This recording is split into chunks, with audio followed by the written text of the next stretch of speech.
far as threading goes, it came from Canada. Toronto. So like the history of it, there's a lot of different opinions, but learning from myself, learning from guys like Migas and Dizzy, like I used to practice them when I started like breaking. Some of you guys know those names, right? Yeah. Okay. Cool. What they told me, well, they're like their masters, kind of like Dizzy learned more of the style of threading from like Gizmo. Have you guys ever heard of Gizmo? Bag of Tricks. Well, yeah, Bag of Tricks Gizmo. Like he's like he's 7 Gems, Rocksteady crew, like Canada, and Migas learned from a guy named Lego back in the days. He was a hip hop dancer, and he was well, this is what Migas told me. He was the one that brought this move out that everybody does. That. He was the one that made that up. That came from a hip hop dance. Like, I don't know how they used to do it, but I know it was like something like this, and it goes down to the knee, and then come and switch and do some weird stuff. I don't know. He really didn't get into detail with that, but in the early '90s, mid '90s, it sort of like developed itself to like more into the b-boy.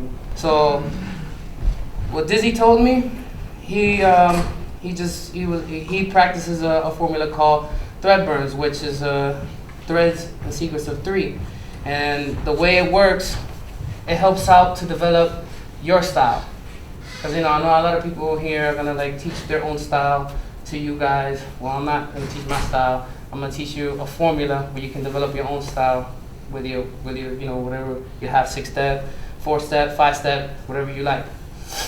It works in 3s. So let's say if I have a set that I use the formula in, and okay, let me see if I remember it.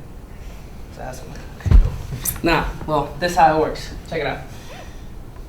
If I'm gonna start to do like a regular set, whatever, it would be the thread could be anything. Thread could be a hand thread, leg thread, whatever. Make sure you don't break the thread. Make sure you keep that going, because that's like a big thing for all the guys that made up the threads. Mm-hmm.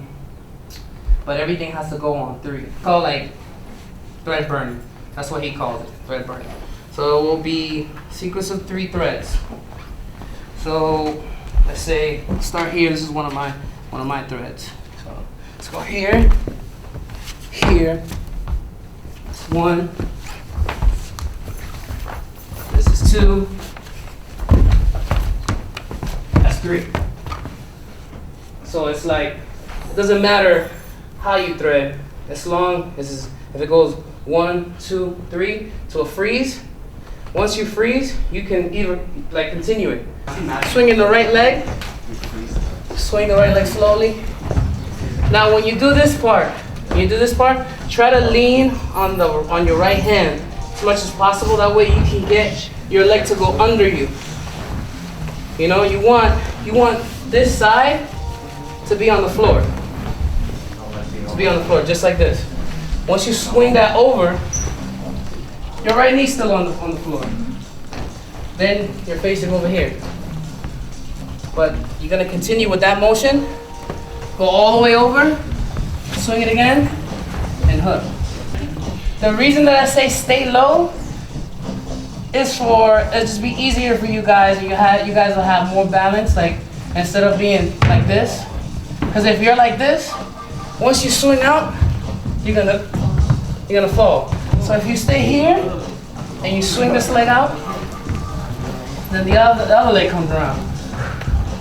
Right? Remember what I said? Lean towards the hand that's on the floor. Sweep under. Now you're facing this way. Like let's say I record myself, right? You record yourself dancing. You want to be creative. You want to do something different. The easiest way to go about it, you do a 6-step, right? And you record it, play it backwards, and try to do what you're doing backwards. That's like doubling up on your set. Let's say you create something. You create like a certain pattern of footwork, right? And you're going one way. You look at it backwards, it's totally different. But it's the same thing. So you're doubling up on everything. You know what I mean? So it's like, this is, like I said, it's just, this workshop was mainly built to give out that formula to help you guys like create within yourselves.